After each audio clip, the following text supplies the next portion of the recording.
Hello everyone, নতুন একটা ভিডিওতে সবাইকে স্বাগত। তো আমরা দেখো কোথায় এসেছি, বলো তো কোথায় এসেছি? তোমাদের কি কোনো গেস হচ্ছে যে আমরা কোথায় এসেছি? তো আমরা এসেছি নাচাং। তো নাচাং হচ্ছে ভিয়েতনামের সব থেকে সুন্দর বিচ, মানে সব থেকে মানে বিউটিফুল, মানে খুবই সুন্দর জল, খুবই সুন্দর ঢেউ বলা যেতে পারে নাচাংয়েই আছে। তো নাচাংয়ে ঘোরার জন্য 2 দিন তো এনাফ। তোমরা যারা মনে করছো ইন্ডিয়া থেকে আসবে বা না ভিয়েতনামের মধ্যেই যারা মনে করছো নাচাং যাবে, আমি তো বলবো 2-3 দিন ইনাফ, ঘুরতেই পারো।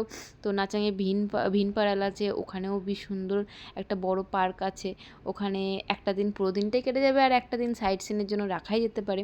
তো আমরা বেশি একটা ঘুরবো না, অল্প একটু একটু ঘুরবো। তো দেখো ওয়েদারটা আর পুরো ভিউজটা কতটা সুন্দর, এখানে ছবিও কিন্তু দুর্দান্ত আসবে।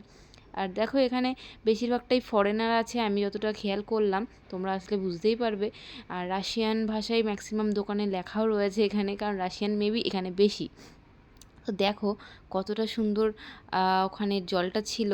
তারপরে তো আমি অন্য একটা সাইট সিনে চলে আসলাম। এখানে আসার জন্য 30 মিনিট করে লেগেছে, আর কিছু মিউজিকও শোনাচ্ছিল। দেখো এখানে তোমরা চাইলে কত সুন্দর রিলস বানাতে পারো, ভিডিও বানাতে পারো, এতটাই সুন্দর মানে সিন, এতটাই সুন্দর সিনারি, ভীষণ সুন্দর পিছনের যে ওয়েদারটা লাগছে, মানে মানে ছবি এক কথায় বলতে গেলে দুর্দান্ত আসবে। তো এখানে আমি বললাম মিউজিকও হচ্ছে, এখানে কিছু মিউজিক হচ্ছে। তো মিউজিক কিছু শোনো তোমরা, কতটা সুন্দর এরা বানাচ্ছে, মানে কাঠ দিয়ে এরা মিউজিক মানে শোনাচ্ছে, কি দারুণ ওরা বাজাচ্ছে। আঙুলগুলো দেখো কতটা ফাস্ট ওরা চালাচ্ছে, একটু খেয়াল করলে বুঝতে পারবে।